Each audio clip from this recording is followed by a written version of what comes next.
Iran ने अपने proxy संगठन हूती विद्रोहियों के जरिए सऊदी अरब को चारों तरफ से घेर लिया है।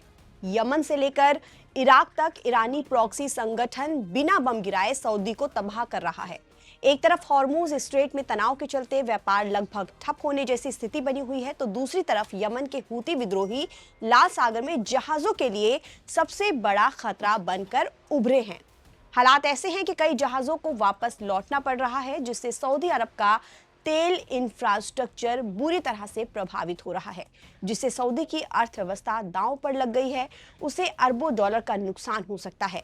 यही वजह है कि चौतरफा घिरे सऊदी अरब ने लाल सागर की सुरक्षा के लिए रियाद में 14 देशों का एक गठबंधन बनाया है। सऊदी अरब और 13 देशों ने मिलकर रियाद में एक संयुक्त बयान पर हस्ताक्षर किया है और इसका मकसद बाब अल मंदेब स्ट्रेट, लाल सागर और अदन की खाड़ी की सुरक्षा तय करना है।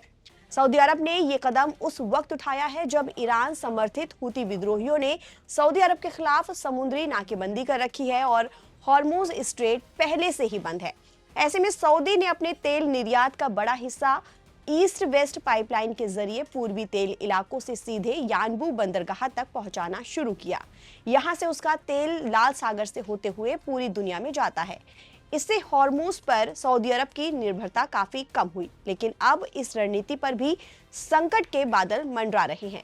यानबू से निकलने वाले जहाजों को अरब सागर में जाने के लिए बाब अल मंदेब पार करना पड़ता है, जहां यमन के पश्चिमी हिस्से पर कब्जा करने वाले हूती लगातार जहाजों को निशाना बना रहे हैं। यही वजह है कि सऊदी की ऑप्शनल आपूर्ति लाइन पर भी खतरा मंडराने लगा है।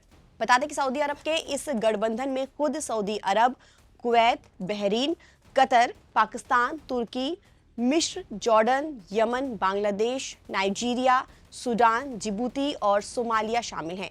इस गठबंधन के ड्राफ्ट चार्टर की समीक्षा करने के लिए रियाद में बैठक का आयोजन किया गया था।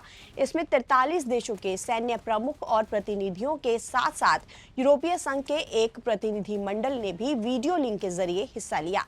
बताया जा रहा है कि सऊदी अरब इस गठबंधन का संस्थापक देश होगा और इसका हेडक्वार्टर रियाद में होगा। इसके ढांचे में एक ज्वाइंट कमांड और लीडरशिप स्ट्रक्चर, एक ज्वाइंट ऑप्शनल्स कंट्रोल सेंटर और एक जनरल सेक्रेटरीट शामिल हैं।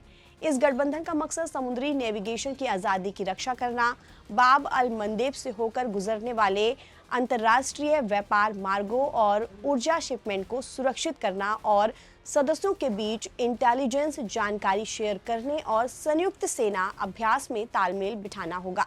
सऊदी अरब के रक्षा मंत्री प्रिंस खालिद बिन सलमान की अमेरिका यात्रा के बाद इस पहल को शुरू किया गया है।